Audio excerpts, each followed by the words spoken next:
संजय चौधरी जी, मैं आपके साथ ही करना चाहूंगी, क्योंकि देख रहे हैं हम जैसे जैसे चरण बदल रहे हैं वैसे वैसे मुद्दे भी बदलते जा रहे हैं। गन्ना, जिन्ना, चर्बी, गर्मी, आतंकवाद और अब राम मंदिर का मुद्दा। लेकिन आरोप ये लगते हैं बीजेपी पर कि मुंह में तो राम है और दिल में राजनीति है।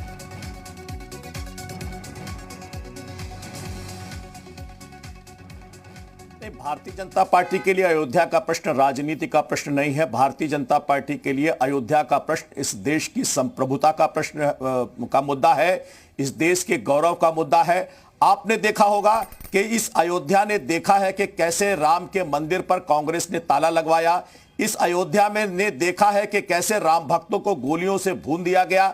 इस अयोध्या ने देखा है कि कैसे न्याय की तलाश में घूमने के बाद जब जनज्वार उबलता है तो उसके बाद बाबरी मस्जिद गिर जाती है। इस अयोध्या ने देखा है कि कैसे अयोध्या में आतंकी हमले होते हैं। इस अयोध्या ने बनते हुए राम मंदिर को भी देखा है। इस अयोध्या ने बनने वाले एयरपोर्ट को भी देखा है और विकसित होती हुई अयोध्या को देखा है।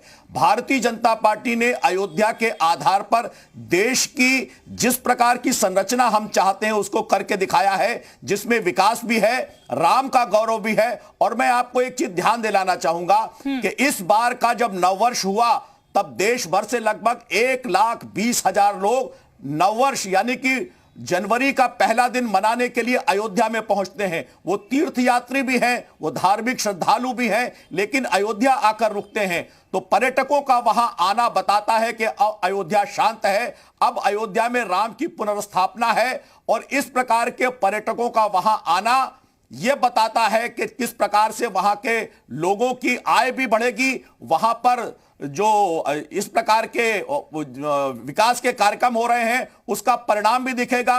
अब अयोध्या में हमें दिवाली पर दीपोत्सव दिखाई देता है, मंगल के कार्यक्रम दिखाई देते हैं, विकास दिखाई देता है। तो मुझे लगता है कि ये अयोध्या जिसने इन सारी चीजों को देखा है, आतंकी हमलों को देखा है, राम के भक्तों को मरते हुए देखा है और अब राम मंदिर के निर्माण को देख रहे हैं, निश्चित रूप से भारतीय जनता पार्टी जिस पर विश्वास करती थी, हम party with a difference in 3 मुद्दों के आधार पर कहे जाते थे, तो राम जन्मभूमि के मंदिर का निर्माण करके जिसका ये सारे राजनीतिक दल विरोध करते थे, आज राम के पक्ष में खड़े हैं। और उत्तर प्रदेश की राजनीति में राम के विरोध करने वाले लोग बाहर हो गए हैं। यह भारतीय जनता पार्टी की रीति और नीति की विजय के परिणाम है।